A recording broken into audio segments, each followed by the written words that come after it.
To utilize the new memory, save, and transfer features on the Dynasty Welders, you'll begin by setting up your welding process. Now that your welding program is set up, you'll press the blue Programs button located at the bottom right of the user interface. Using the control knob, scroll and select Save. There are 99 memory fields that can be created, so you can select any field to save your program. Select using the control knob and then customize the name to something meaningful, such as an application description, job number, or WPS number. To save the program, there are two options. First, use the center soft key labeled Save, or use the control knob and navigate to the Save button on screen. On-screen verification will be displayed, and then your customized program will appear in the memory recall list. If you're saving multiple programs, navigate back by selecting the Home button.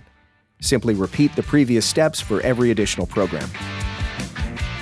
To access all saved programs, press the Program button and select Recall. All saved programs will show both location number and the user input name.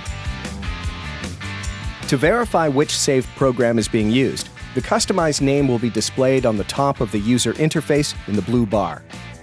If you're in a shop or facility that has multiple welders, you can utilize a USB to transfer programs from welder to welder to ensure consistency, help reduce quality issues, and maximize throughput. For more information on the Miller Dynasty, visit millerwelds.com/dynasty.